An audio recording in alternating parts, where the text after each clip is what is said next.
ওরে ও দামিনী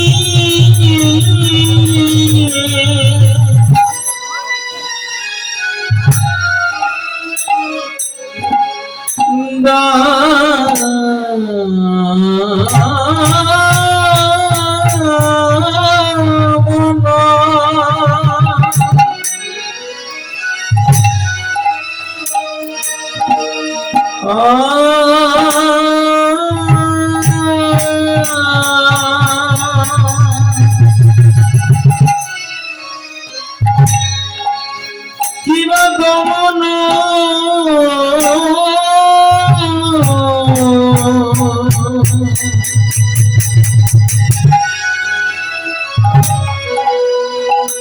রুচিদর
দূরে দেব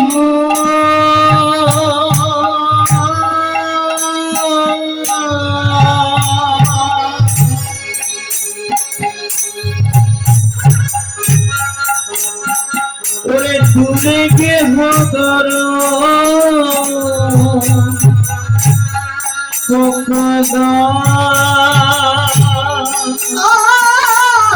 মরি মরি রে আরে দূরে গিয়া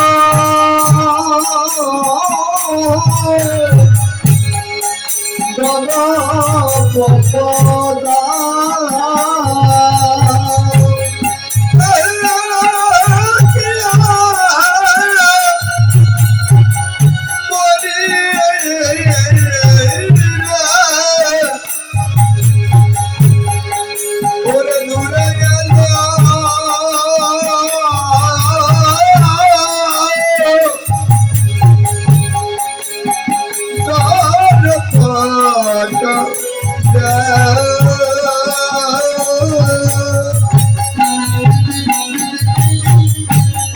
মদনের মানভীমা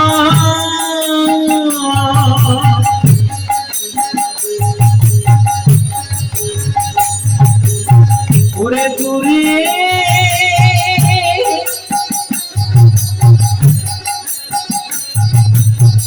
ওরে দূরে গেল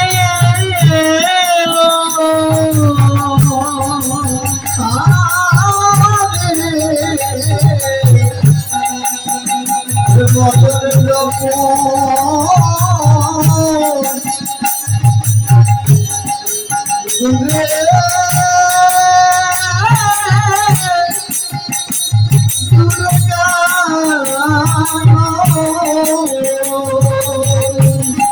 ওরে মদন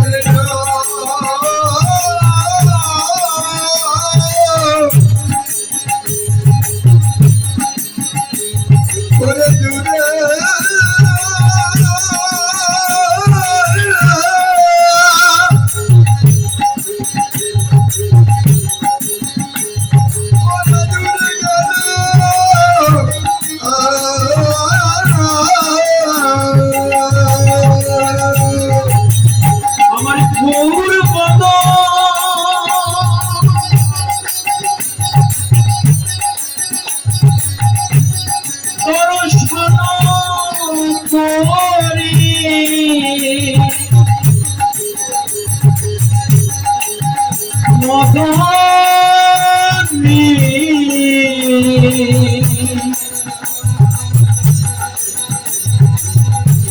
মদনের মনো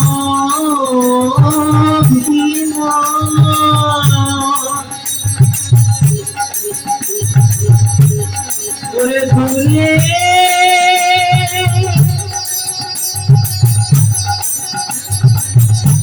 দূরে দূরে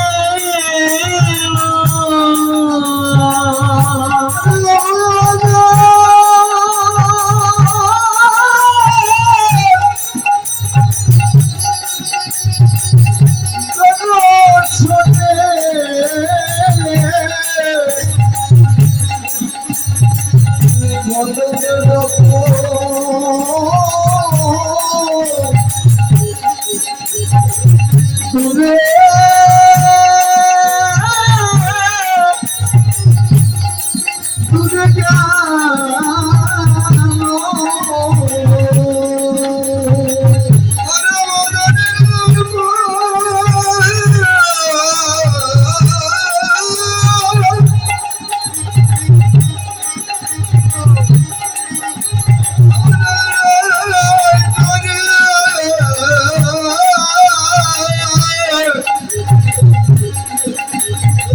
মদনের দর্পণ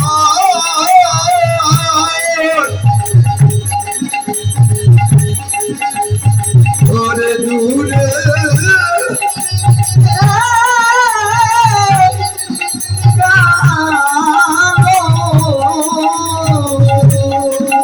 আরে যাবে না কেন রে যাবে না কেন রে যাবে না কেন রে যাবে না কেন রে শ্রী কৃষ্ণ যাবে না কেন রে শ্রী কৃষ্ণ যাবে না কেন রে সেই তো এসেছে নদী আর গৌর হয়ে সেই তো এসেছে নদী আর গৌর হয়ে সেই তো এসেছে ধরা চূড়া ত্যাগ করে সেই তো এসেছে ধরা চূড়া ত্যাগ করে সেই তো এসেছে কাঙালেরও বেশ ধরে সেই তো এসেছে কাঙালেরও বেশ ধরে সেই তো এসেছে তোমরা দেখে যাও দেখে যাও দেখে যাও দেখে যাও দেখে যাও দেখে যাও দেখলে নয়ন ধন্য হবে দেখে যাও দেখে যাও দেখলে নয়ন ধন্য হবে দেখে যাও দেখে যাও এমন হবে না এর হবার নয় ধন্য কলি যুগের মাঝে হবে না এর হবার নয় ধন্য কলি যুগের মাঝে নাম দিয়ে প্রেম বিলাতে ও হে ও হে ও হে ও হে না হবে না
পরম করুণাময় প্রেম পুরুষোত্তম সর্বাবতার সার শিরোমণি পরতত্ত্ব সীমা অনাদিরাদি গোবিন্দ সর্বকারণের কারণ সেই বিষ্ণুপ্রিয়া নয়নাভিরাম রূপ সনাতনের উপাস্য দেবতা সংকীর্তন নটুয়া নীলাচল বিহারী গৌর হরি প্রিয় পার্শ্বদ বর্জ বিশ্ব বৈষ্ণব বরেণ্য চূড়ামণি শ্রীল জগদানন্দ প্রভু গৌরাঙ্গ মহাপ্রভুর সেই রূপ বর্ণন প্রসঙ্গে আলোচনা করেছে। দামিনী দাম মন রুচি দর্শনে দূরে দেহ দর্পক দাম। এই শব্দটা কি? এটা বাংলাও নয়, সংস্কৃতও নয়, উর্দুও নয়, ফার্সিও নয়। কি শব্দটা? বলছে যে এটা হচ্ছে ব্রজবুলি ভাষা। ব্রজবুলি মানে কি? যা মধ্যযুগে সাহিত্য নিয়ে একটা বিপ্লব হয়েছিল।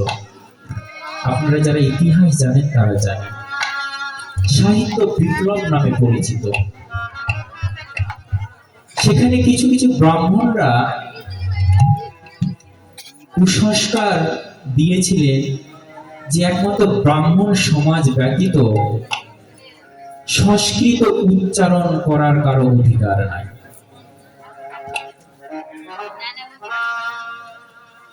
আমাদের সমস্ত গ্রন্থ কিন্তু সংস্কৃত ভাষায় লেখা। কেন লেখা? দেবতাদের ভাষা হচ্ছে সংস্কৃত ভাষা। এই সংস্কৃত ভাষাকে দেবনগরী ভাষা বলা হয়, অর্থাৎ দেবতাদের ভাষা। যেমন ইসলাম ধর্মে আমরা দেখতে পাই যে ওনাদের ভাষাটা হচ্ছে আরবি ভাষা, তাই না? তদ্রূপ আমাদের হিন্দু ধর্মের ভাষাটা দেবতারা কথা বলতেন সংস্কৃত ভাষা। এই জন্য যত বেদ পুরাণ সম্পূর্ণ সংস্কৃত ভাষায় লেখা। কিন্তু ব্রাহ্মণরা কি করলেন যে না, এটি ব্রাহ্মণ ছাড়া কেউ পাঠ করতে পারবেন না। সেই সময় মধ্যযুগের কবিরা বিচার করলেন, তাহলে যারা ব্রাহ্মণ নয়, ক্ষত্রিয় বৈশ্য শূদ্র, তারা কি শাস্ত্র পাঠ করতে পারবে না? আমরা এমন একটি ভাষা তৈরি করব যে ভাষায় জাতি বর্ণ নির্বিশেষে সকলে যেন পাঠের অধিকার থাকে।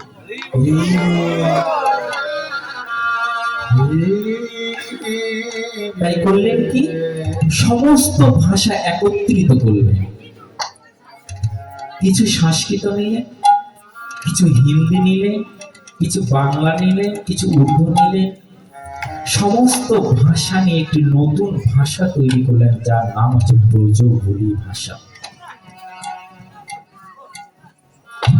অনেক দার্শনিক বলে থাকেন ব্রজবুলি শব্দের অর্থ ব্রজবাসীর যেটা কথা, কিন্তু এটা নয়। বৃন্দাবনে যান, ব্রজবাসীদের ভাষা শুনুন, এই ভাষার সঙ্গে মিলবে না। তারা ইতিহাস জানে না বলে এই ধরনের কথা বলে। এখন কি বলছে যে দামিনী দাম, দামিনী শব্দের অর্থ কি? বিদ্যুৎ। কোন বিদ্যুৎ? বলেন যে আকাশের বিদ্যুৎ। দেখবেন বর্ষাকালে মেঘে মেঘে ঘর্ষণের ফলে এক ধরনের তড়িৎ উৎপন্ন হয়, অতীব তীব্র।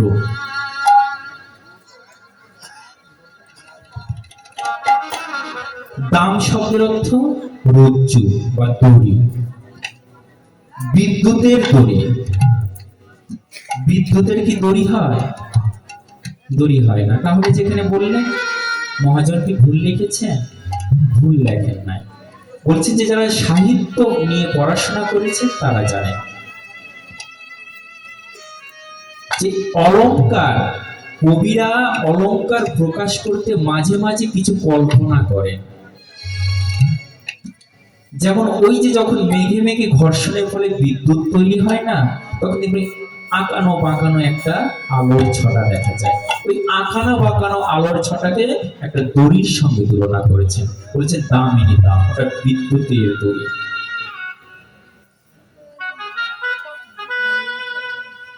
সেই বিদ্যুতের দড়ির সঙ্গে, সে আলোক ছটার সঙ্গে আমার গৌরহরি রূপের তুলনা করছে।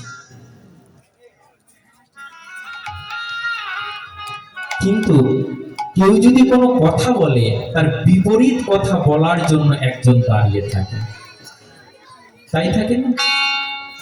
তাই কবি এখানে বললেন যে সেই বিদ্যুৎ মালার সঙ্গে আমার গৌরের রূপের তুলনা করছে। সঙ্গে সঙ্গে আরেক কবি বলেছেন যে দাঁড়াও, কি বলছো?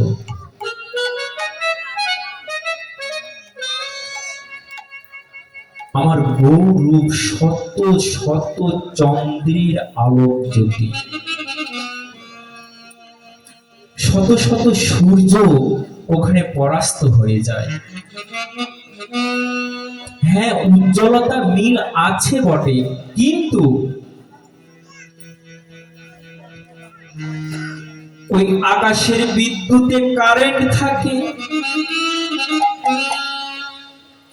ওই বিদ্যুৎ যার অঙ্গে পড়ে তার প্রাণ নাশ হয়ে যায়।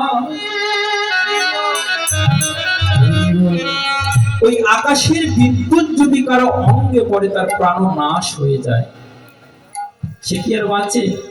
বাজ করলে কেউ কি বাঁচে? কিন্তু আমার গৌর হরির বিদ্যুৎ ছটা যার একবার অঙ্গে পড়ে, তারও নাশ হয়। কি নাশ হয়? প্রাণ নাশ নয়, কি নাশ? বলি তাদের মানবিমান করে চলে যায় রে জগতে,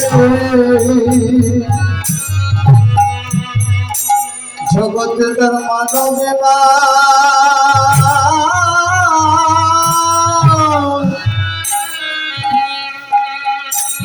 চলে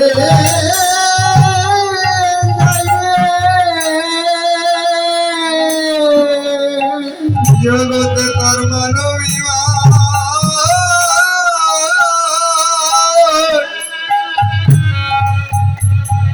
চলে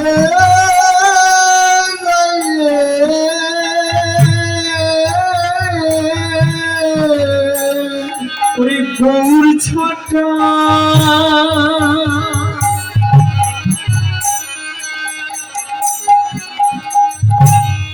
যার অঙ্গে পড়ে,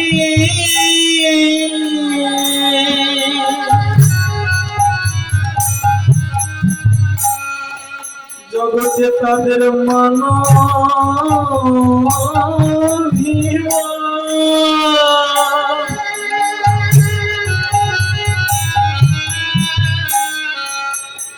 করে চলে যায় রে। আমি গৌর ছটা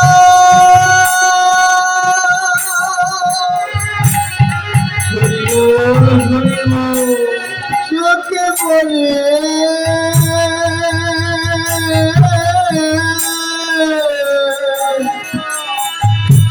ওটার মানবিমান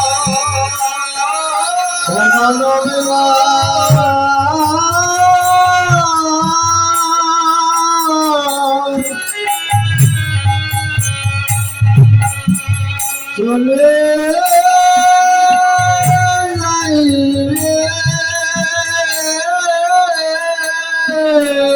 শুধু মান অভিমান যায় তা নয়, বলি তাকে পথে কানা করে করি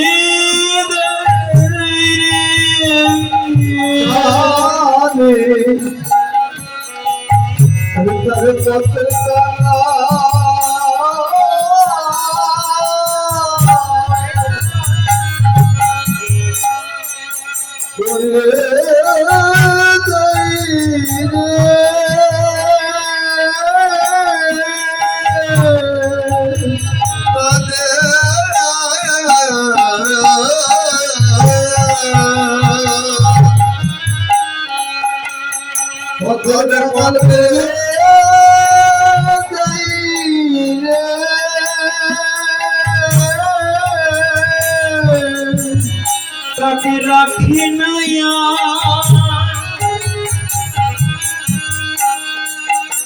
ওই বিষয় সংসারে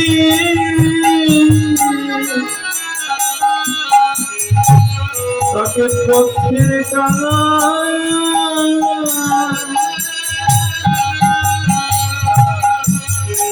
করি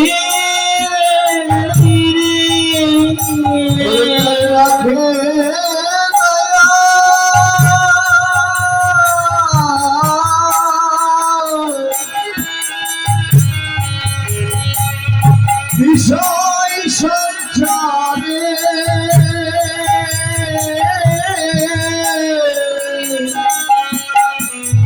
সারে পথের গানা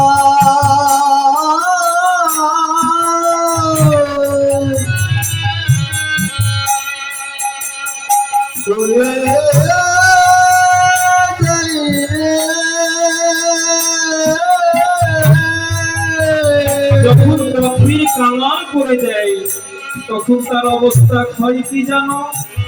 তখন তার কাঁদতে কাঁদতে ওরে জনম যায় রে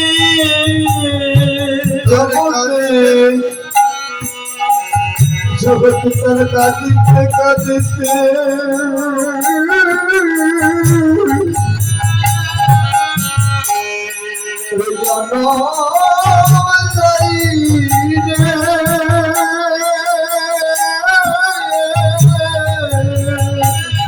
মুখে হা কৃষ্ণ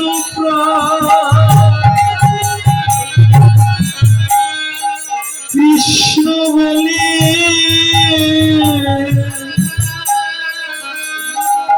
জগতে তাদের কাঁদতে কাঁদতে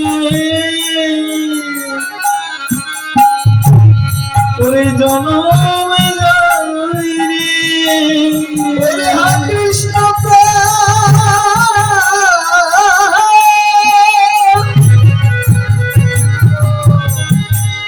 হরে কৃষ্ণ কৃষ্ণ বলে জগৎ তার পথের কাকা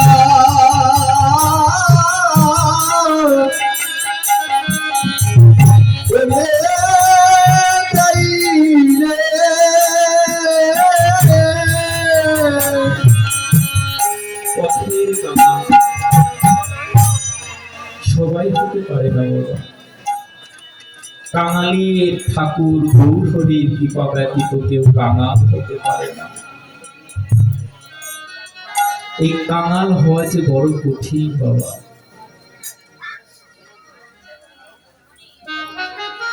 কৃষ্ণকে কিন্তু কাঙালির ঠাকুর বলা হয়নি, রামকে বলা হয়নি, নারায়ণকে বলা হয়নি, কাকে বলা হয়েছে? গৌরহরিকে কাঙালের ঠাকুর। তাই মনোবচনে কাঙাল হতে না পারলে আমার গৌরহরিকে পাওয়া যায় না, অন্যান্য ভগবানকে পেতে পারে, কৃষ্ণকে পেতে পারেন, রামকে পেতে পারেন, নারায়ণকে পেতে পারেন, কিন্তু আমার গৌরহরিকে পেতে হলে আগে কাঙাল হতে হবে। কাঙাল কে হয়েছিলেন? রূপ সনাতন রঘুনাথ ভট্টাচার্য ভূগর্ভ শ্রীজীব লোকনাথ হয়েছিলেন আমাদের বাংলার সন্তান নরোত্তম দাস ঠাকুর মহাশয়। ইয়া হয়েছিলেন কাঙাল। এই কাঙাল হওয়া যে বড় কঠিন, তুলনা হলো না। দামিনী দাম দমন রুচি দর্শনে, দূরে গেহ দর্পকতা। কি বুঝলেন? কিছু কি বোঝা গেল? দামিনী দাম বিদ্যুৎ মালা ওটি হয়ে গেল। দমন অর্থাৎ দমন করা, রুচি শব্দের অর্থ দেহ, দর্শনে দেখে, দূরে গেহ দূরে চলে গেল, দর্পক মানে মদন দেবতা, তা অহংকার। কি বুঝলেন? গেল কি বোঝা? গেল না। এই জন্যে পদকে আস্বাদন করতে হয়। কীর্তন মানে যে শুধু নৃত্য করলাম, রোমাঞ্চকর রোমাঞ্চকর কথা বললাম, সেলিব্রিটি পেলাম, এটা হবে না। এখন তো কীর্তনের ভার্সনটাই পাল্টে গেছে। এখন তো আমরা মনে করি কীর্তন মানে একটু নৃত্য কীর্তন করা, হই হই করা, হয়ে গেল কীর্তন। এটি নয়। পদ এতটা সহজ নয়। যদি সঠিকভাবে পদের আলোচনা করা হয় তাহলে অন্যান্য কথা বলার কোনো সময় না। আর এটা তো বলাও ঠিক নয়। শাস্ত্রের উল্লেখ রয়েছে ব্যাস আসনে, কীর্তন আসনে শাস্ত্রের বাহিরে, পদের বাহিরে কোনো কথা বলতে না।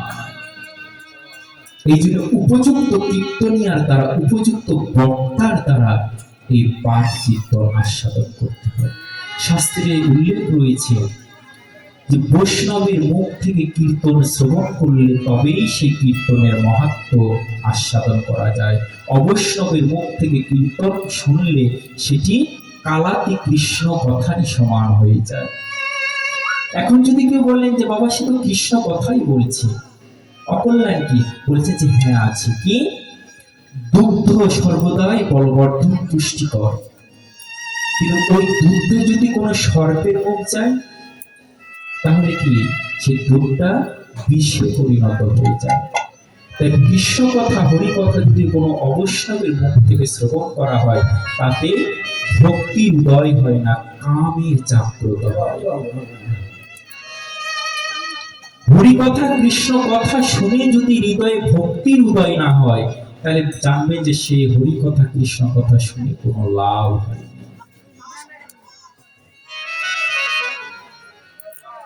বলছে মদন দেবতা ছিলেন, তার বড়ই অহংকার ছিল। কি জানে?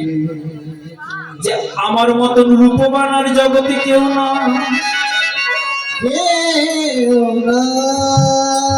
তাই হয় না? জগতে কেউ যদি রূপবান হয়, একটু সুন্দর হয়, তার একটু অহংকার বেড়ে যায়। তাই হয় না? মদনের একটু অহংকার হচ্ছে। এই মদনকে ব্রহ্মার সর্বকনিষ্ঠ পুত্র মদন দেব। একটু পুরাণ ঘাটলেই পাওয়া যায়। কি?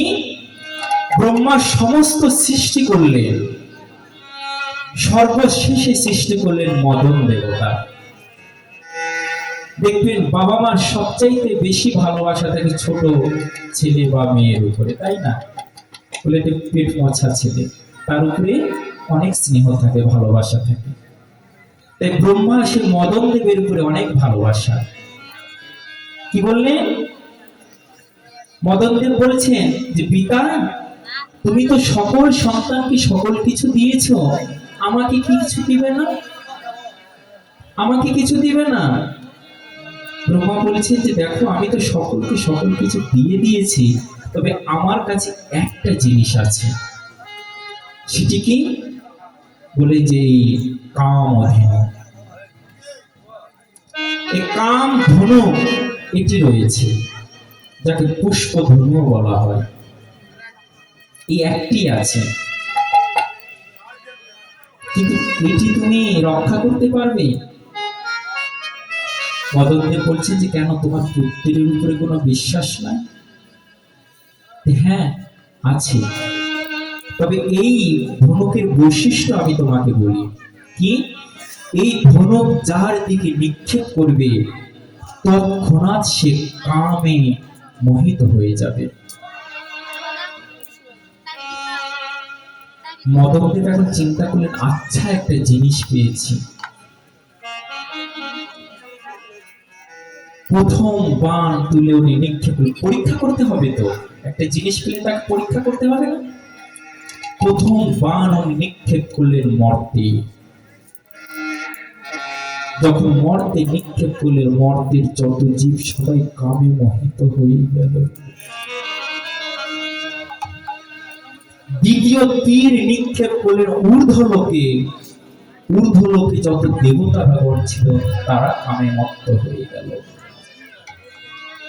তৃতীয় বাণ উনি নিক্ষেপ করলেন সেই অসুর লোকে। অসুর লোক সবে কামে মত্ত হয়ে গেল। এখন আছে দুটি বাণ। দুটি বাণ যখন আছে তখন মদনদেব বললেন যে পিতা, তুমি তো আমাকে বাণ দিয়েছো, কিন্তু আমার একটি মনের ইচ্ছা রয়েছে, এই বাণ আমি তোমাকে আগে নিক্ষেপ করব, দেখো যে তোমার ভিতরে এই কাজটি করে কিনা। ব্রহ্মা বলেছে যে দেখ বাপ, এমন করিস না, এই বাণ নিক্ষেপ করিস না, অনর্থ হয়ে যাবে। যে ছোট বাচ্চা কে কার কথা শুনে? ছোট বাচ্চারা একটু অবাধ্যই হয়, তো কথা শুনলো না। ব্রহ্মার পক্ষে সেই কাম বাণ নিক্ষেপ করে দিলেন। সঙ্গে সঙ্গে ব্রহ্মা সেই কামে মোহিত হয়ে নিজের কন্যা তার দিকে কামে মোহিত হয়ে ছুটছে। যখন ছুটে যাচ্ছে তখন তার স্ত্রী, ব্রহ্মার স্ত্রী সরস্বতী, নিজে হস্ত চলিলেন, স্বামী কি করছো? ও তোমার কন্যা হয়, জগতে অকলঙ্ক হয়ে যাবে, সমাজ বিশৃঙ্খল হয়ে যাবে। তখন সেই ব্রহ্মার চৈতন্য আসলো, আমি কি করছিলাম? মদন, তুই আমাকে দ্বারা এমন ঘৃণ্য কাজ করালি, যা আমি তোকে অভিশাপ দিলাম, তোর কোনো দিনও ভালো হবে না। আর এই বাণের অহংকার দেখাচ্ছিস তো, এই বাণ তোর একদিন থাকবে না। মদনদেব এখন চিন্তা করলেন যে যখন থাকবে না তখন দেখা যাবে। অবাধ্য সন্তান এখন তো আর আছে, ঠিক আছে, ছুটছে। যেতে যেতে দেখলেন বাবা মহেশ্বর ধ্যানে রয়েছে। তখন মদনদেব চিন্তা করলেন যে পিতাকে তো পরীক্ষা করেছে, এখন কাকাকে একটু পরীক্ষা করি। হ্যাঁ, কথাই তো তাই। বাপ কাকার সঙ্গে লাগাটা একটু মজাটাই আলাদা। কি জানেন, বাবা কাকার সঙ্গে কোনো সন্তান যদি লাগে তো বাবা কাকা সেই সন্তানের কোনো ক্ষতি করে না, করে কি? করে না। এখন মদনদেব অবাধ্য ছেলে, তো এখন বলছে বাবাকে জ্বালিয়েছে, তুই কাকাকে জ্বালায়। করলেন কি, সেই মহাদেবের বক্ষে সেই কাম বাণ নিক্ষেপ করে দিলেন। যখন সেই কাম বাণটা নিক্ষেপ করে দিলেন, সঙ্গে সঙ্গে মহাদেবের ধ্যান ভঙ্গ হয়ে গেল। কিরে হতভাগা, আমি রামের ধ্যান করছি, আর দেখুন মহাদেব রামের ধ্যান করে। আমি রামের ধ্যান করছিলাম, তুই আমার কাম জাগ্রত করছিস। সঙ্গে সঙ্গে তার তৃতীয় নেত্র খুলে গেল, অগ্নির ছটা বেরিয়ে সেই কামদেবকে ভস্ম করে দিল।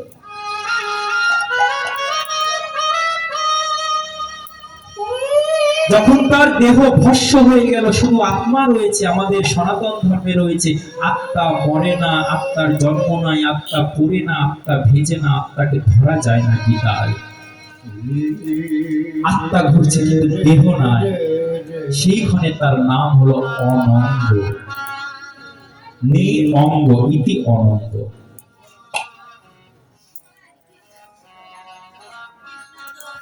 সেই মদনদেবের রূপের অহংকার ছিল, যে দেবলোকে আমার মতন রূপবান আর কেউ নাই। কিন্তু সেই মদন দেব যখন এই কলিযুগে আমার গৌর হরির বদন দর্শন করল, দর্শন করলো, আমার গৌর হরির নয়নে যখন নয়ন দিল, নয়ন দিলে তখন কি হলো? মদনের মান অভিমান সব দূরে চলে গেল। আহা, আমি তো সকলকে মোহিত করেছি, কিন্তু এই রূপ দর্শন করে আমি নিজে হয়ে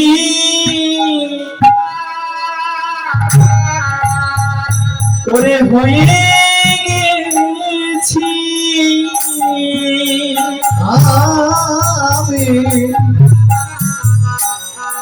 আমি নিজে মহে হয়ে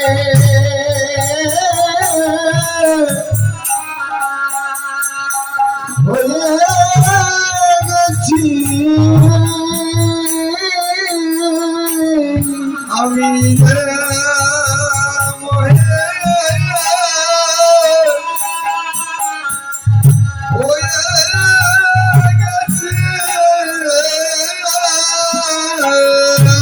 ওই গৌর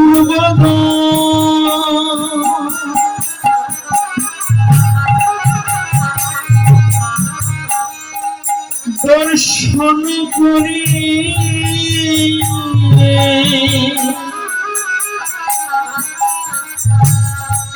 আমি নিজে মহি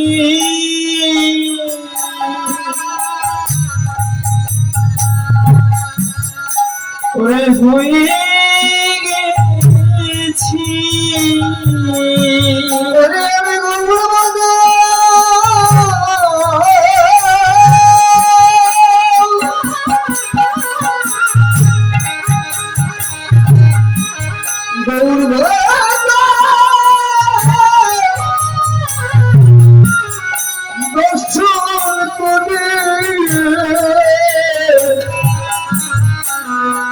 আমি আমি নিজে মহে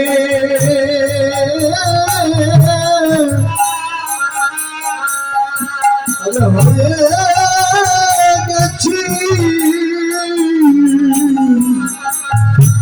জগতে আমি সকলকে মোহিত করি, কিন্তু আজ গৌর বদন দর্শন করে আমি নিজে মোহিত হয়ে গেছি। আহা, এত রূপ পরাস্ত হয়ে গেল। হাতে গুনবেন, প্রথমে কি বিদ্যুৎ মালার সঙ্গে তুলনা করলেন নীলরতন, তারপরে মদন দেবতার সঙ্গে তুলনা করলেন।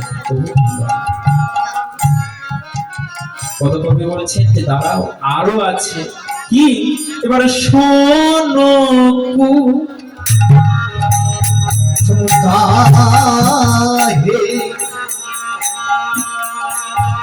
কোন গনিয়া রে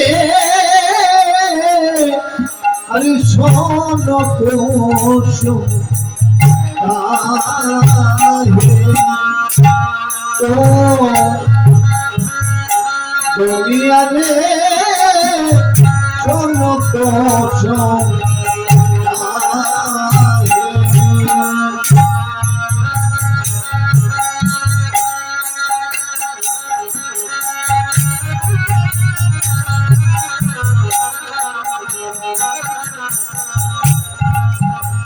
শোন কুসুমতাহে।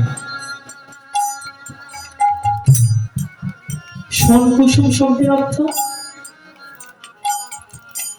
শোন শব্দের অর্থ লাল, কুসুম শব্দের অর্থ পদ্ম ফুল, লাল পদ্ম ফুল। মহাজন বলছেন ওই লাল পদ্ম ফুলের সঙ্গে আমার গৌরাঙ্গ মহাপ্রভু অধরের তুলনা করছেন,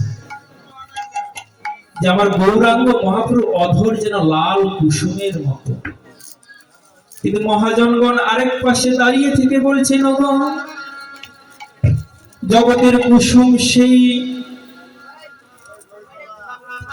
রাতে প্রস্ফুটিত হয়, সকালে সূর্যই আলোয় ম্লান হয়ে যায়, কিন্তু আমার গৌর হরির বদন কমল তো কোনোদিনও ম্লান হয় না। এই যেন দিনে দিনে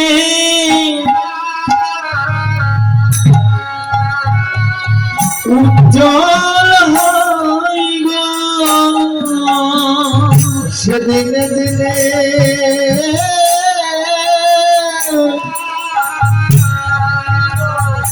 উজ্জ্বল হয় গো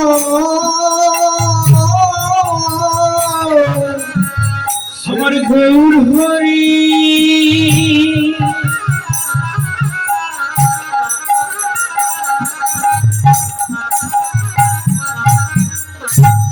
বদন কমল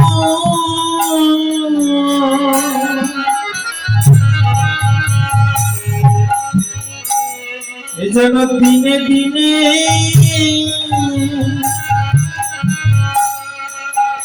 ওই উজ্জ্বল হইব ওরে আমার গৌর হরি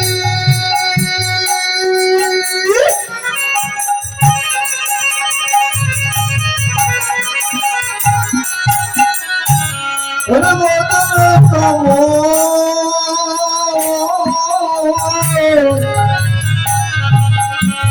ওঠে দিনে দিনে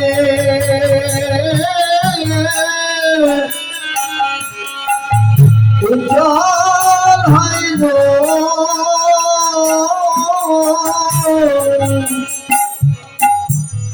তুলনা হলো সোম কুসুমের সহিত তুলনা হলো। আর কি আছে বলছে যে প্রাতর অরুণ সন্তাপ। প্রাতর শব্দে কি এখনো সূর্য ওঠে নাই, কেবল অরুণের উদয় হয়েছে। মানে কি লাল সূর্য, এখনো প্রখর সূর্যের উদয় হয় নাই, লাল সূর্য অর্থাৎ সূর্যের বাল্যকাল। সূর্যের বাল্যকাল চারদিকে এতটাও প্রকাশ হয়নি, লাল আভাটা দেখা যায়। বলছি যে ওই প্রাতর অরুণ সন্তাপ, ওই প্রাতর রবি লাল সূর্যের সঙ্গে আমার গৌর হরি বদনের তুলনা করছে। কিন্তু মহাজন বলছেন যে দেখো ওই প্রাতর অরুণ আছে বটে, ওই অরুণ আছে বটে, কিন্তু আমার গৌর হরি রূপের সঙ্গে তুলনা করা যাবে না। কেন যাবে না? বলেছে আমার গৌর হরি রূপটা কোটি চন্দ্র সুশীতল, কোটি কোটি চন্দ্রের সুশীতলতা আমার গৌর হরির বদনে আছে। কিন্তু ওই অরুণের কি আছে জানো? বলি ওই অরুণের সন্তাপ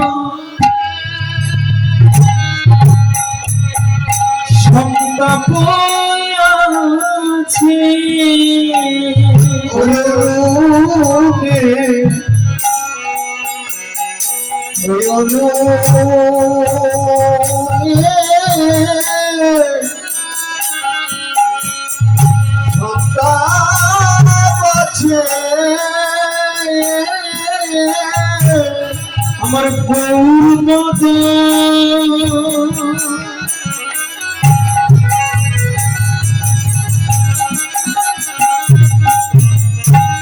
ওরে সুশীতল,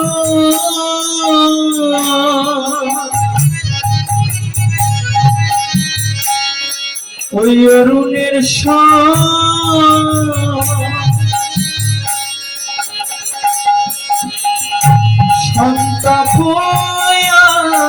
আছে।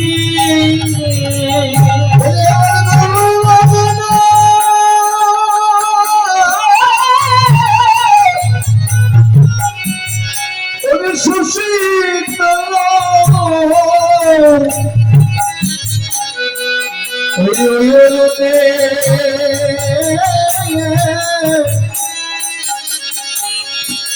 সন্তাপ আছে। বলছে প্রাতর অরুণ বটে, কিন্তু ওই অরুণেরও সন্তাপ আছে, তাপ আছে, কিন্তু আমার গৌর হরির বদন কমলে কোনো তাপ নাই। কি গো বাবা, কীর্তন কি ভালো লাগছে? আমি কিন্তু পদের বাইরে শাস্ত্রের বাইরে তেমন যাই না, কেননা আমি এটুকু বিশ্বাস করি, কমিটি বাবারা অনেক জায়গায় কালেকশন করে অনেক কষ্ট করে কীর্তনিয়াদের ভাড়া করে আনেন। কেন? এই যজ্ঞ অনুষ্ঠান করাবেন বলে। কিন্তু কীর্তনিয়া এসে এই যজ্ঞ অনুষ্ঠানে যদি পদে, ওনারা কি বলেন যে লীলা কীর্তন, পদাবলী কীর্তন, তাহলে এখানে এসে যদি পদের বাহিরে কোনো কীর্তন করা হয় তাহলে ওনাদের কাছেও অপরাধী হবে আর আমার গৌর গোবিন্দের কাছেও অপরাধী হবে। গোবিন্দ বিগ্রহ স্থাপন করা হয়েছে, ঘট স্থাপন করা হয়েছে, এই ঘট স্থাপনের সামনে কোনো শাস্ত্রের বাহিরে, পদের বাহিরে কোনো কথা বলা যাবে না। হরি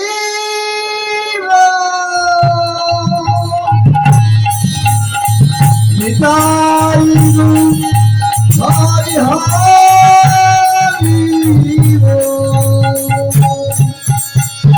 তুলনা হলো না, হাতে বলবেন কয়টি সঙ্গে তুলনা দিয়েছেন। প্রথমে কি বিদ্যুৎ মালা, তারপরে কি সোন কুসুম, মদন দেব, তারপরে কি প্রাতর অরুণ। তুলনা হলো না। এখন মহাজনগণ বলছে যে কি তোমার তুলনা শেষ? বলছে না না, এখনই শেষ হবে, আরো আছে। সেটা কি? এবার এমন একটি তুলনা দিবেন যেটা সবার মাথার উপরে থাকে, সবার মাথার উপরে থাকে।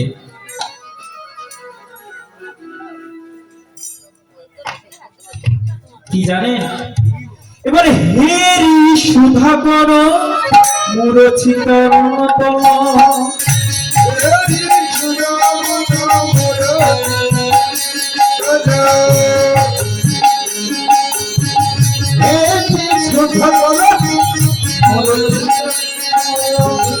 করুদর্শন করুপ ধরি আহারে,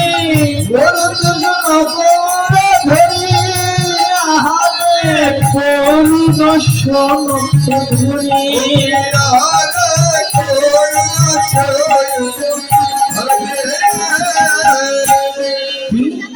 হেরি সুধাকর।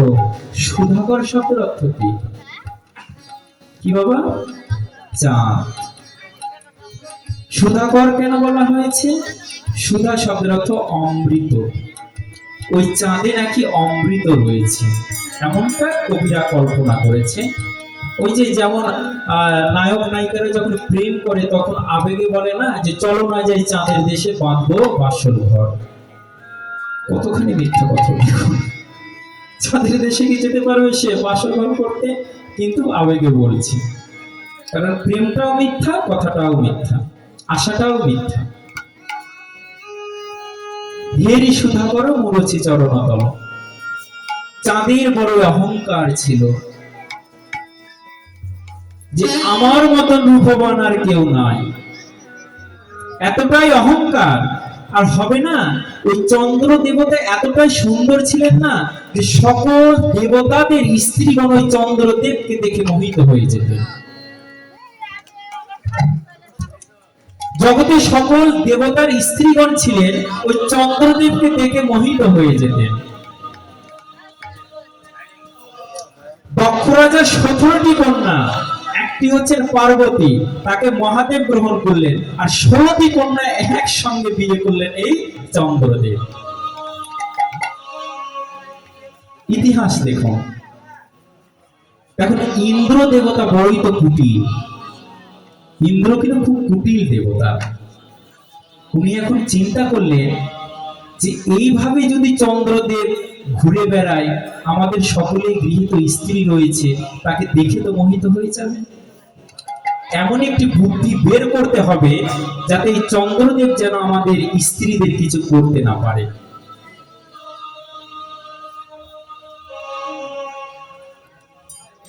তাই করলেন কি, ওই চন্দ্রদেবকে ইনভাইট করলেন, নিমন্ত্রণ করলেন।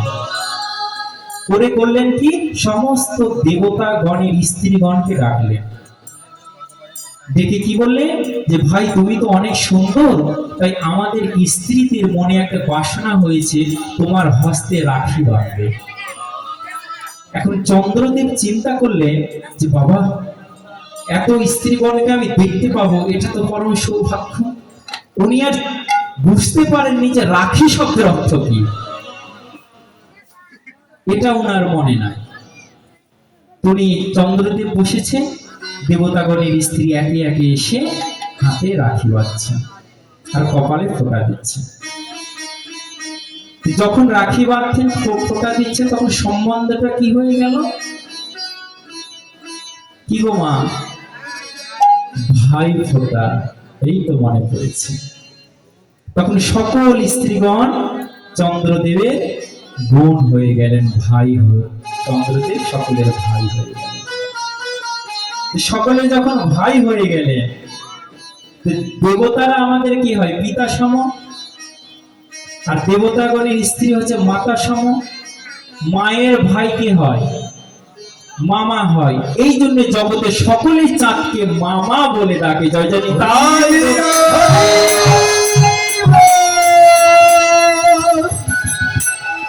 নিতাই।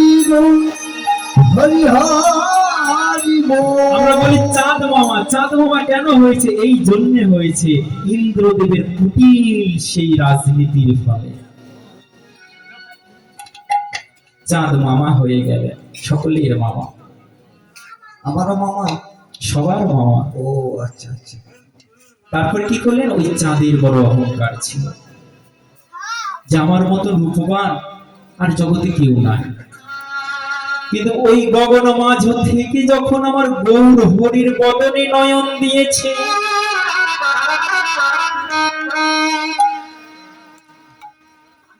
তখন চাঁদ একবার নিজের বদন পানে চাইছি, একবার গৌরের বদন পানে চাইছি।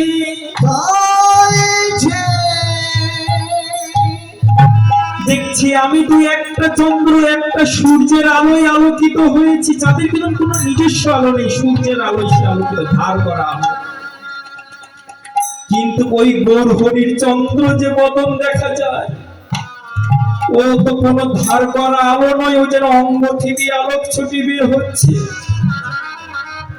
এ তো আমার থেকে অনেক সুন্দর।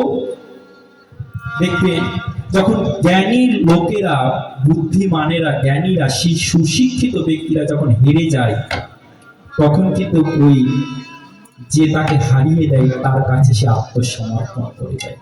এটা জ্ঞানী লোকের স্বভাব। আর যদি মূর্খ লোক হয়, যদি হেরে যায়, তো তার প্রধান শত্রু সে হয়। আমি তার কাছে হেরে গেলাম, তাকে ছোট করতে যা করা লাগে সেটা আমি করি, পরে দেখে। আর কিন্তু জ্ঞানীরা সেটা করবে না, যখন হেরে যাবে তখন তার চরণে গিয়ে শরণ নেবে। সেই গগন থেকে চাঁদ আর থাকতে পারেনি, ওখান থেকে পড়েছে আমার গৌর হরির চরণ মাঝে। উপর থেকে যখন কোনো জিনিস পড়ে, তখন কি সেই জিনিসটা ঠিক থাকে? সেই জিনিসটা ফেটে যায়, ভেঙে যায়। তাই উপর থেকে চাঁদ পড়েছে, চাঁদ পড়ে 10 টুকরো হয়ে গেছে। চন্দ্র উপর থেকে পড়ে 10 টুকরো হয়ে গেছে। 10 টুকরো হয়ে গোড়ার 10 চরণ কমলে, গোড়ার চরণে 10টি নখ রয়েছে, এই চরণে 5টি, ওই চরণে 5টি। উপর থেকে চন্দ্র পড়ে 10 ভাগ হয়ে আমার গৌর চরণে এসে, আমার গৌর চরণে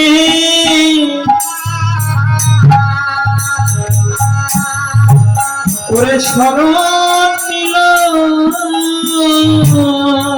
ওরে আমার গৌর চরণে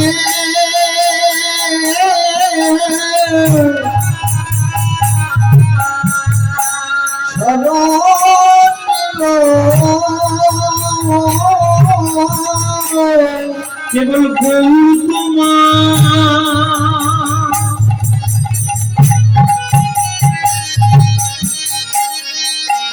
তোমার হইলাম বলে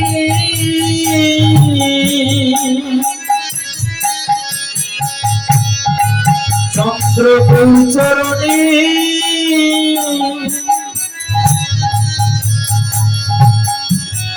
শরণ নিল।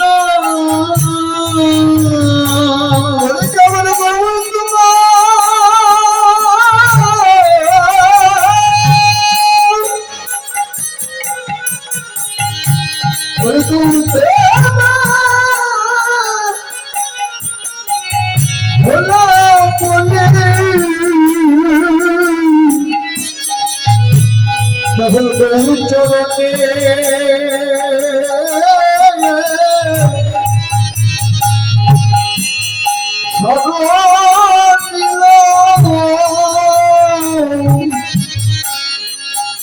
কিন্তু চাঁদের কথা যখন আসলো, তবে চাঁদ সম্পর্কে আমাদের পুরাণের কিছু কাহিনী রয়েছে, সেটি না জানলে হয়তো জানার কিছুটা ফাঁকা থেকে যাবে। সেটা কি, যে আমাদের গগনে যে চন্দ্র দেখা যায় না, আমরা বলি 16 কলা চাঁদ, তাই বলি না 16 কলা, কিন্তু গগনের চাঁদ কোনোদিনও 16 কলা হয় না। যে চন্দ্রটি দেখা যায় এটি 16 কলা নয়, এটা হচ্ছে 15 কলা। এক কলা কোথায় গেল? এক কলাটা গেল কোথায়?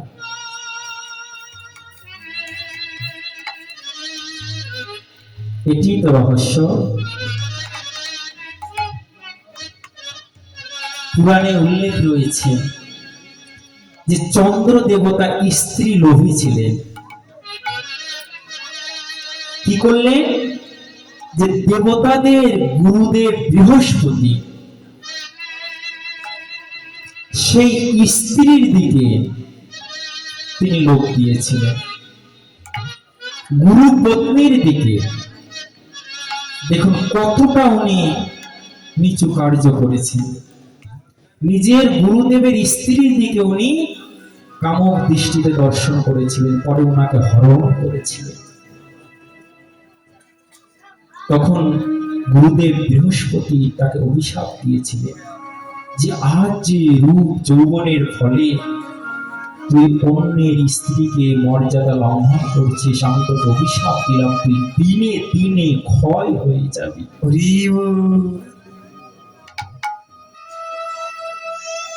আমরা বলি না যে চাঁদেরও কলঙ্ক আছে? কি গো, আমরা বলি না ওই চাঁদের কলঙ্ক আছে? কলঙ্কটা কি? চাঁদের কলঙ্কটা কি? অনেকে বলেন যে কেন ওই চাঁদের বুকে দেখা যায় কালো একটা দাগ, ওটি চাঁদের কলঙ্ক। কালো দাগ থাকলে কি সে কলঙ্ক হয়? অনেকের বদনে তো অনেক কালো কালো দাগ রয়েছে। এখন যেগুলো নাইট ক্রিম পাওয়া যায়, এগুলো মেখে মেখে সূর্যের আলোয় গেলে মুখ কালো হয়ে যায়, তো সেই কালো মুখটাই কলঙ্কিত না। ওই যে কালো দাগ দেখা যায় না, ওটাকে বলা হয় কৃষ্ণ গহ্বর, একটা গর্ত, ওর ভিতরে সূর্যের আলো ঢুকতে পারে না, ওই জন্য ওই জিনিসটাকে কালো দেখা যায়। ওটা চাঁদের কলঙ্ক নয়, ওটা ব্ল্যাক হোল বলা হয়, কালো গর্ত। তাহলে চাঁদের কলঙ্কটা কি না, নিজের গুরুদেবের পত্নীকে হরণ করেছিলেন, এটাই হচ্ছে চাঁদের সবচাইতে বড় কলঙ্ক। গুরুদেব অভিশাপ দিলেন যে আজ থেকে তুই দিনে দিনে ক্ষয় হয়ে যাবি। একদিন চলে গেল, চন্দ্রের এক অংশ ক্ষয় হয়ে গেল, 2 দিন 2 অংশ, 3 দিন 3 অংশ, এইভাবে 14 দিন চলে গেল, 14 অংশ চলে গেল, বাকি থাকলো 2 অংশ, 15-16 চিকন চাঁদ। তখন 16টা স্ত্রী চিন্তা করলেন যে আমরা 16 জন রমণী হয়ে একটা স্বামীকে রক্ষা করতে পারবো না। দেখুন, স্বামীকে রক্ষা করার দায়িত্ব হচ্ছে স্ত্রীদের, একমাত্র স্ত্রীরাই পারে নিজের স্বামীকে রক্ষা করতে। একমাত্র স্ত্রীরাই পারে নিজের স্বামীর রক্ষা করতে। করলেন কি? মহাদেবের ধ্যান করলেন সেই 16 জন। যে যখন মহাদেবের ধ্যান করলেন, মহাদেব এখন সম্বন্ধে কে হচ্ছেন? চন্দ্রের স্ত্রীরা মহাদেবের সম্বন্ধে কে হচ্ছে? শালিকা হচ্ছেন না? শালিকা। এখন মহাদেব চিন্তা করছেন, বাবা আমার এত প্রাণ প্রিয় শালিকারা আমার আবার ধ্যান করছে কেন? আমাকে তো তারা দেখতেই পারে না। দক্ষরাজা মহাদেবকে দেখতে পারতেন না, কেননা জামাই হবে প্যান্ট শার্ট পরা ভদ্রলোক, সরকারি চাকরি, কি আমার কেমন জামাই, ভস্য মাখা। কি গো মায়েরা, তোমরা সেই শিব চতুর্দশীতে শিবের মাথায় জল ঢালো, কি চাও? যে মহাদেবের মতন যেন একটা বর পাই, তাই না? পতি পাই, এটাই তো চাই। কিন্তু মহাদেবের মতন পতি হলে তোমরা গ্রহণ করবে? মহাদেবের তো বাঘ্র ছাল, ভস্য মাখা, শ্মশানে পড়ে থাকে, সেই পতি হলে গ্রহণ করবে তো না? সেটি নেওয়া যাবে না। সেটা কি? যে মহাদেব আমাদের লাইন ঘাট সব ঠিক করা রয়েছে, তুমি শুধু কৃপা করো যাতে বাবা মা মেনে নেয়, তাই হয় না? মহাদেব এখন আর টেনশন করতে হয় না, কেননা যারা মহাদেবের কাছে জল ঢালতে যায় তারা মহাদেবকে বলে যে আমার পতি সুন্দর, এটা নয়, তারা বলে যে বাবা লাইন ঘাট সব ঠিক আছে, বাবা মা যেন মেনে নেয়, আমরা ঠিক করে দিয়েছি। হ্যাঁ, মহাদেব বললেন তথাস্তু বাবা, আমার খাটনি করতে হলো না, যা তোকে আশীর্বাদ দিতেন তোদের বিয়ে হলো। বিয়েটা হলো কার সঙ্গে? তার প্যান্টে দেখবেন 14টা ফাটা, চিরা, হ্যাঁ চিরা প্যান্ট, ওই ধরনের ছেলের সঙ্গে। তার কি সুখ টুক সব চলে গেল। আজ সেই শালিকাগণ 16টি শালিকা মহাদেবের ধ্যান করছে। মহাদেব প্রসন্ন হয়ে শালিকাদের বলছে কি চাও? বলছেন যে জামাই বাবু, আমাদের একটা সমস্যা হয়ে গেছে। হ্যাঁ জানি তো জানি, এই জগতে সমস্যা ছাড়াই আমার কাছে কেউ আসে না, এই জগতে সুখে তুই আমার কাছে কেউ আসে না,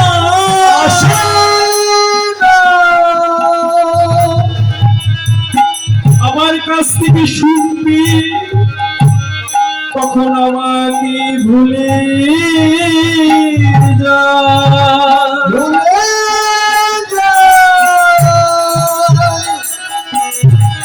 আমাকে তারা ভুলে যায়।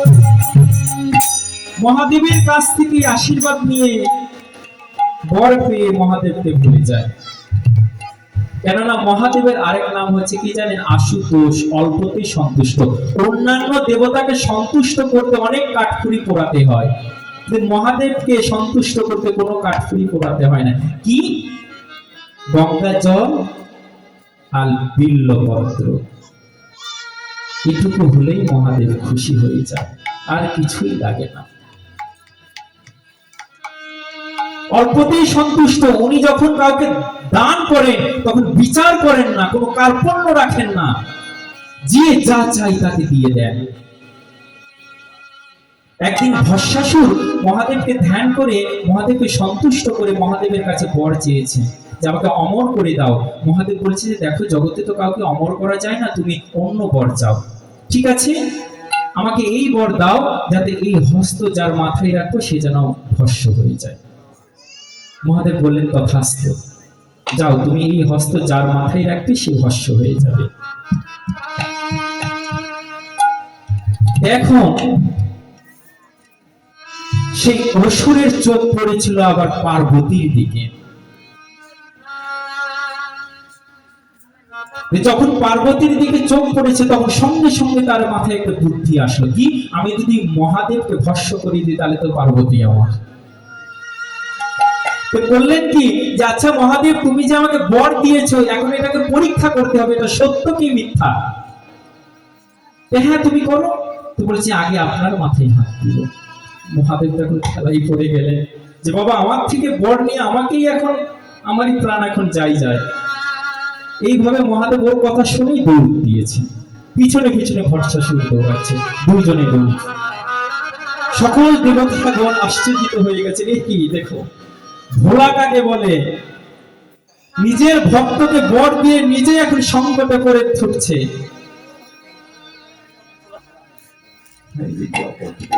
যখন ছুটছে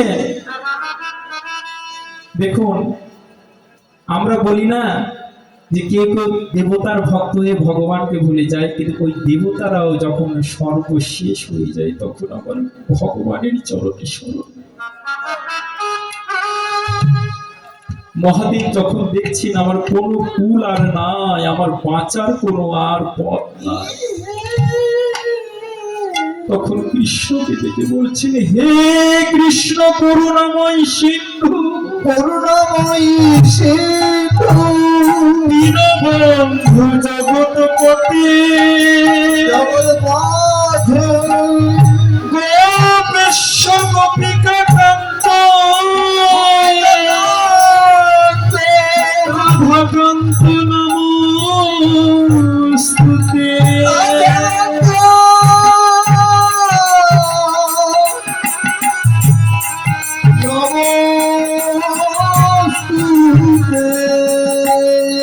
রক্ষমা রক্ষমা রক্ষমা, গোবিন্দ আমার রক্ষা করো। গোবিন্দ বলছেন কি, ঠিক আছে, আমি না গেলে তো মহাদেব আর বাঁচবে না। ভগবান করলেন কি, মোহিনী রূপ ধারণ করলেন। এই জগতে দেখবে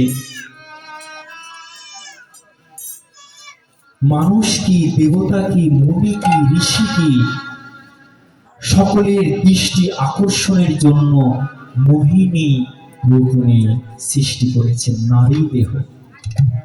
এই নারী দেহটা এতটাই লোভনীয় যে মুনি ঋষি সাধু সামন্ত সকলের পথ ভ্রষ্ট করে দেয়। সেই অসুরগণকে দিগ্ভ্রষ্ট করার জন্য মহাদেব মোহিনী রূপ ধারণ করলেন। অসুরের সামনে এসে বলছে, দাঁড়াও দাঁড়াও, তুমি ছুটছো কেন? বলছে, আমাকে বাধা দিও না, আমি পার্বতীকে হরণ করব, এই আমার বুদ্ধি। কিন্তু বলতে এতক্ষণ দেখেনি, যখন বলে কি প্রশ্ন করলো, যখন উনি চেয়ে দেখলেন যে পার্বতীর চেয়ে শত শত রূপবান সেই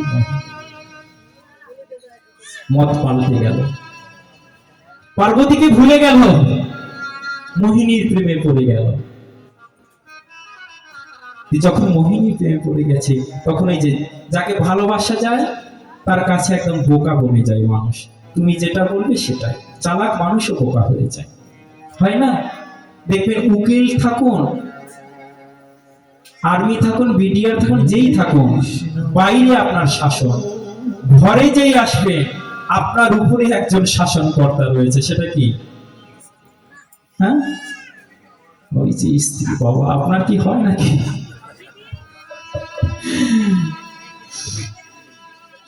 এই হচ্ছে ঘটনা। তখন মোহিনী করলেন কি, ঠিক আছে, তুমি আমাকে পাবে, কিন্তু আমার একটা শর্ত তোমায় রাখতে হবে। বলো, তোমার একটা কোনো অজস্র অজস্র শর্ত আমি রাখতে পারি। কি? আমার সঙ্গে তোমাকে নৃত্য করতে হবে। ঠিক আছে। তখন মোহিনী এক একটা নৃত্য করছে। নৃত্য করতে করতে মাঝে মাঝে হস্তটা মাথায় দিচ্ছে। তো সেই ভস্মাসুর নিজের হস্ত মাথায় দিচ্ছে। ইস, ঠেকাই দিলে তো আমি ভস্ম হয়ে যাবো। আবার দিচ্ছেন, আবার দিতে চাইছেন, আবার দিচ্ছে না। মোহিনী বলছে, আরে দাও না। না না, আমি ভস্ম হয়ে যাবো। কে বললো ভস্ম? কেন? মহাদেব বলছে, দৌড় ওই মহাদেব। শ্মশানচারী পাগল সে যে থাকে, তার কথার কোনো ঠিক রয়েছে, কখন কি বলে দেয়। তুমি দিয়েই দেখো। না না, আমি দিব না। আরে একটু তো দাও। ভস্ম মানে কি? আগুন লাগলে তবে না পুড়ে, তাহলে এইটুকু দাও। যখন তাপ লাগবে তখন আর দিও না। এইটুকু দিয়েছে। তাপ লাগছে? বললে না না, তাপ লাগেনি। আরো একটু ঠেকাই দাও। না, তাপ লাগেনি। মোহিনী করলেন, এসে দৌড়ে এসে মাথায় ছেড়ে দিলে। সঙ্গে সঙ্গে ভস্মাসুর ভস্মিত হয়ে, বলিয়ে ভস্মাসুর ভগবান কি জয়। এই হচ্ছে মহাদেব ভোলা। 16 জন সেই শালিকাকে বললেন যে, ঠিক আছে, তোমার পতিকে আনো। পতিকে আনলেন। তখন 14 দিন পার হয়ে গেছে, 15 দিন পার হয়ে গেছে, একটি দিন রয়েছে, সেটা হচ্ছে 16 দিন। চিকন চাঁদ। করলেন কি, ওই চন্দ্রকে নিজের মাথায় জটার সঙ্গে বেঁধে রাখলেন। যখন জটার সঙ্গে বেঁধে রাখলেন তখন চিন্তা করছেন, দেখি কোন কাল তোমাকে নিতে আসে আমার জটা থেকে। কাল ওই এক চন্দ্রকে আর নিতে পারেনি। পরে মহাদেবের নির্দেশে সেই চন্দ্র সোম হ্রদে গিয়ে স্নান করে আবার পুনরায় নবযৌবন প্রাপ্ত হলো। তো ওই জন্য আকাশের যে চাঁদ দেখা যায় এটি হচ্ছে 15 কলা, আর এক কলা রয়েছে মহাদেবের মাথার উপরে। এখন চাঁদ এখন চিন্তা করছে যে বাবা, আমি মহাদেবের মাথার উপরে থাকি, আমি কি কম কিনা? না না, শুধু মহাদেব কেন, সবার মাথার উপরে থাকি। বাপরে বাপ। কিন্তু আমার গৌর বদন যখন সে দর্শন করলো, গৌর বদন চন্দ্রিমা যখন সে দর্শন করলো, তখন চিরজীবনের মতো তার মানব চলে গেল। তুলনা হলো না, চন্দ্রের সঙ্গ আমার গৌর হরির তুলনা হলো না। এখন কি বলছে যে আরো একটি তুলনা রয়েছে। এই তুলনা না একদম এর উপরে আর কিছু হয় না। সেটা কি? মহাজন বলছে, ওগো এবার সুবর্ণ বরণ হেরি নিজ কুবরণ,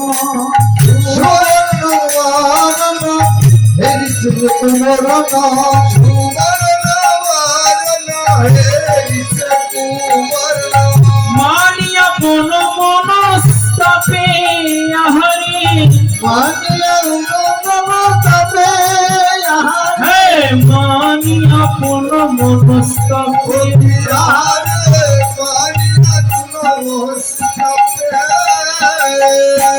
সুবর্ণ। সুবর্ণ শব্দের অর্থ স্বর্ণ। এই যে এই বাবা কীর্তন শুনে, সুবর্ণ শব্দের অর্থ কি? সোনা। সোনার একটা অহংকার নাই। এখন কি 1,70,000 টাকা ভরি, তাই না? সোনা অনেক দাম। 2 লাখ টাকা না? ও আমি অনেকদিন আগে শুনেছিলাম 2 লাখ টাকা ভরি। এক ছোট্ট একটু সোনা 2 লাখ টাকা ভরি, তো তার একটু অহংকার হবে না? অবশ্যই। আর সোনা এমন একটা জিনিস, এই সোনা অন্তত আমাদের হিন্দু সেই সনাতন ধর্মাবলম্বীদের এই সোনা ছাড়া কোনো শুভ কাজ সম্ভব নয়। আশীর্বাদ করতে যান, আগে সোনা। ও আশীর্বাদের কথা শুনেই হাসছে, ভাই আমারও দিন আসবে, তাই না? আশীর্বাদের কথা শুনে মন একদম চাঙ্গা হয়ে গেছে। কি সেই সোনা, মনে অহংকার, আমার মতন সুন্দর, আমি সোনা, আমার মতন সুন্দর আর কি আছে। কিন্তু আমার গৌর সোনার দিকে যখন তার লক্ষ্য গেল, আমার গৌর সোনার দিকে যখন তার লক্ষ্য গেল, তখন বলছে, ওরে বাবা, আমি কি সোনা, আমি তো পঞ্চবাণী সোনা। দেখবেন যারা সোনার তারা জানে যে 5 বাণের উপরে কিন্তু সোনাকে আর বান দেওয়া যায় না। যাই কি 5 বাণেই সোনা একদম খাঁটি হয়ে যায়, বিশুদ্ধ হয়ে যায়। কিন্তু আমি তো পঞ্চবাণী সোনা, যে সোনাকে আমি দর্শন করছি এ যেন শতবাণী। সমুদ্র সে তো শতবাণী,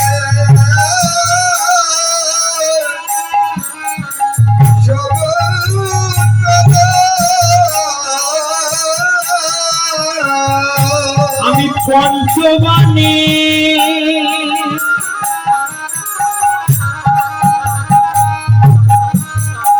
হয়েছি সোনা,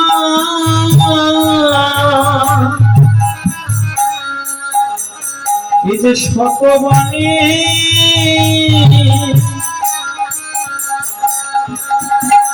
ওরে সমুদ্র আমি শতবাণী,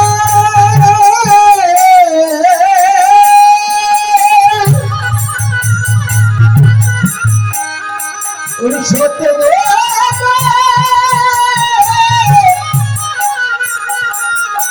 ওরে হয়েছি সমান আমি পঞ্চমানে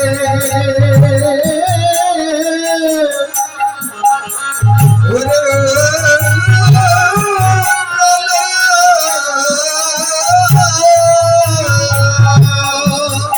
কিন্তু জগতের সোনা আর আমার গৌর সোনার ভিতরে কিছু তফাৎ রয়েছে। জগতের সোনা যদি কেউ অঙ্গে ধারণ করে তাহলে কি তার কয়েকটা জিনিস প্রকাশ পায়। এখন দেশের যে অবস্থা, রাত্রিতে একটু সোনার হার পড়ে যান, হয়তো আপনার সোনার হারটাই যাবে না, আপনার গলাটাই যাবে। কি গো বাবা, তাই যাবে না? অঙ্গে যদি কেউ সোনা ধারণ করে, দেখবেন হাতে আংটি রয়েছে, বারবার সেই হাতের দিকে তাকাবে, বাবা আমার অহংকারটা চলে আসে। কি অহংকার আসে? এই সোনা নিয়ে কিন্তু অনেক কাহিনী রয়েছে। রাজা পরীক্ষিত ছিলেন, কলিকে আশ্রয় দিয়েছিলেন এই সোনার ভিতরে। ঠিক আছে, তুমি সোনার ভিতরে থাকো। কলি এখন চিন্তা করছে, এই তো বাগে পেয়েছি বাবা সোনা, সোনাতে আমাকে আশ্রয় দিয়েছো, তাহলে তো আমি এখন পেয়েছি রাজ্য। তখন ওই যে পরীক্ষিতের মাথার উপরে যে সোনার মুকুটটা ছিল, ওই মুকুটের ভিতরে কলি গিয়ে বসেছে। এখন আমাদের গীতায় লেখা আছে অশ্মি কাঞ্চন ভগবান, সোনার ভিতরেও নাকি ভগবান আছে। তাহলে যাহা কাম তাহা নাহি রাম, সুরজ রজনী নাহি একঠাম। যাহা কৃষ্ণ তাহা মায়া থাকতে পারে না, কলি থাকতে পারে না। তাহলে যেখানে একবার বললেন গীতায় যে সোনার ভিতরে কৃষ্ণ রয়েছে, আবার বলছেন সোনার ভিতরে কলি রয়েছে, এর মীমাংসা কি? এমনটা প্রশ্ন হয় না? তো বলছি যে এর উত্তরটা কি জানেন?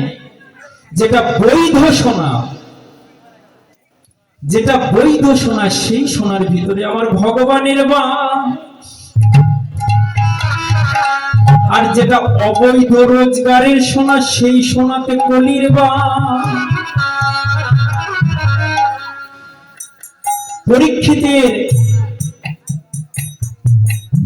কাকা ছিলেন ভীম। তিনি করলেন কি, তিনি করেছিলেন কি না, সেই জরাসন্ধকে বধ করে তার মাথার সোনাটি মুকুটটা নিয়েছিলেন।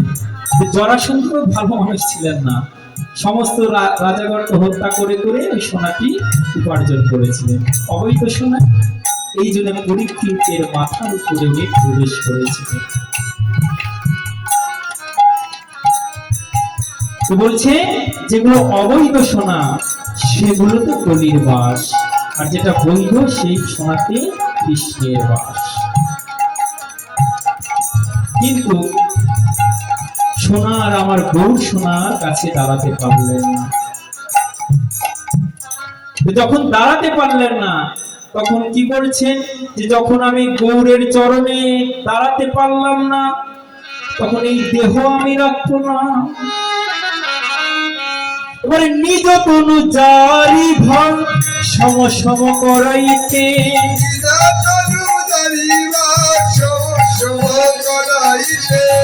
ওই ঠলয় অনল সংতাপে, আহারে ওই ছেলে অনল সংতাপে, আহারে ওই ঠলয় অনল সংতাপে, আহারে ওই ছেলে অনল সংতাপে, এছাড় প্রাণ রাখবো না রে, এছাড় প্রাণ রাখবো না রে,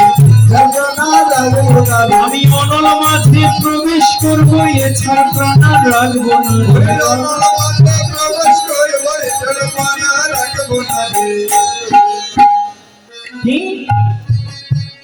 নিজ তনু জারি ভসম সম করাইতে, পরিঠল অনল সংতাপে। বলছে এই প্রাণ আর রাখবো না, আমি আগুনের মাঝে ঝাঁপ দিব, দিয়ে নিজের দেহটা একদম জ্বালিয়ে পুড়িয়ে শেষ করে দিব। যখন সোনাটি সেই অগ্নিতে প্রবেশ করলো, ঝাঁপ দিল, তখন দেখছে কি যে সোনা ভস্মিত না হয়ে আরো যেন সমুজ্জ্বল হয়ে গেল, আরো যেন উজ্জ্বল বরণ ধারণ করল। দেখছি কি আমি তো অঙ্গটা ভস্ম করার জন্য আগুনে অনলে ছাপ দিয়েছিলাম, আমার অঙ্গটা আরো উজ্জ্বল হয়ে গেল কেন? মহাজনগণ বলছেন সেই আগুনে দৈবত সোহাগা মিশেছিল, সেই আগুনে দৈবত সোহাগা ছিল। ওই সোহাগার পরশ পেয়ে সোনাই আর সমুজ্জ্বলিত হয়ে গেল। তাই এই জগতে যদি যত মান অভিমানী ব্যক্তি থাকে,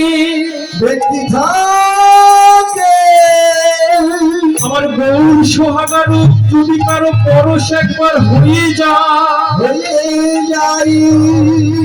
তবে সেই সোনার মতো উজ্জ্বল হয়ে যায়।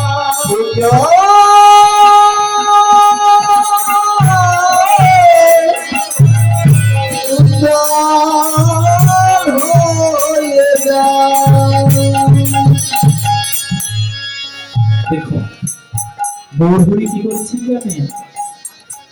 যে আমার ভক্ত আমার সঙ্গ করলে তো সে ভক্ত হয়েছে, আমি যখন থাকবো না তখন কার সঙ্গ করে সে ভক্ত হবে? বলছে যে আমার ভক্তের ভক্ত। সাধু সঙ্গ সর্বশাস্ত্রে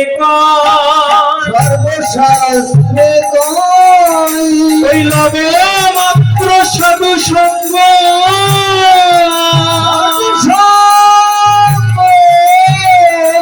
কৃষ্ণ ভক্তি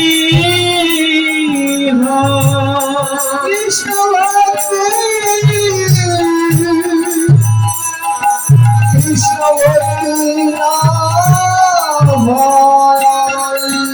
ভগবানের সঙ্গ করে কোন জীবের ভক্তি লাভ হয় না।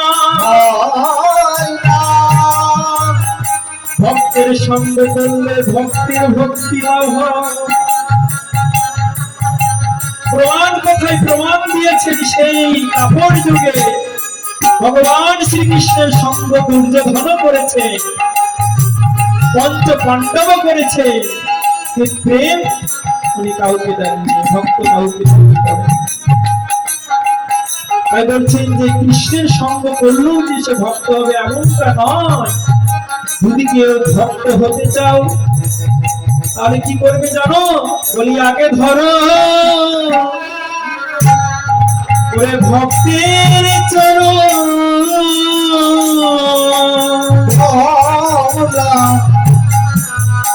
তোমরা আগে ধরে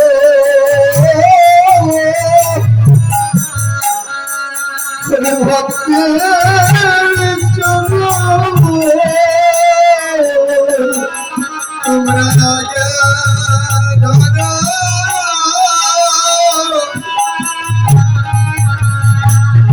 ওরে ভক্তের চরণ।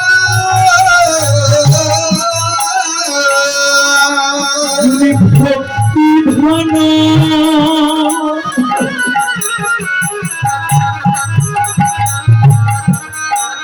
তোমরা পেতে চাও,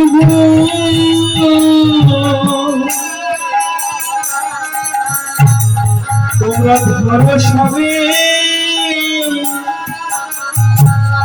ওই ভক্তির চরণ।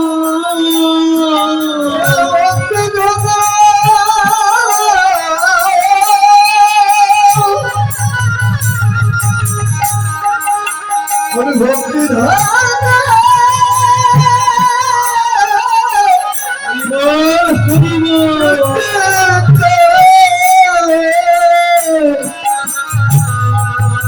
আগে ধরে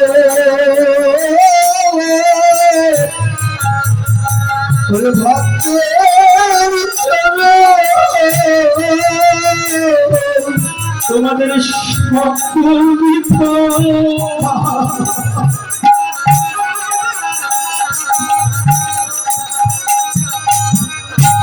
কেটে যাবে।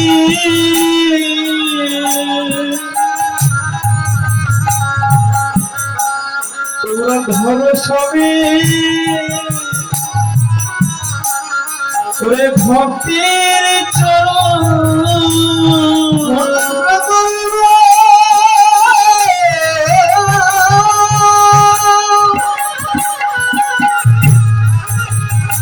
তোমাদের সকলে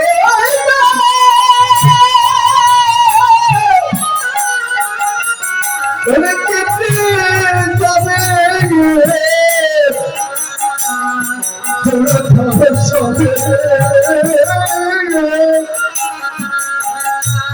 ভক্তের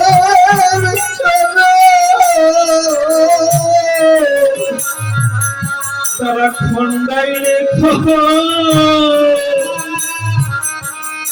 খন্ডাইতে পরে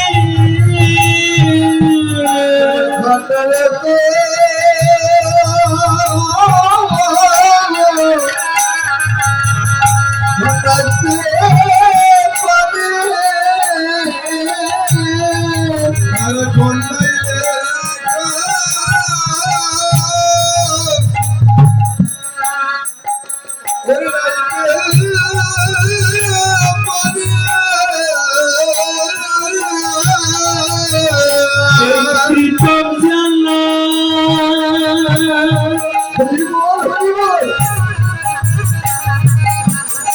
ওরে মায়ার বন্ধু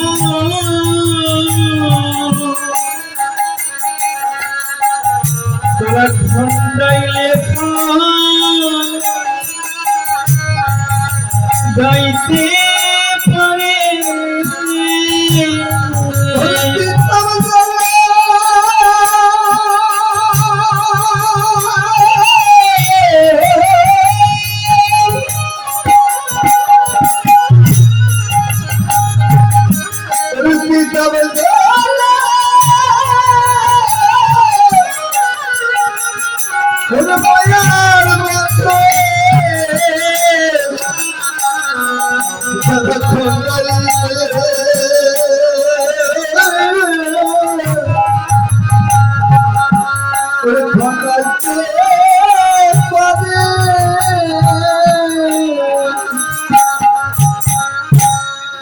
তারা খন্ডাইলে খন্ডাইতে পারে এই ত্রিতাপ জ্বালার মায়ার বন্ধন তাই ভক্ত সঙ্গ করে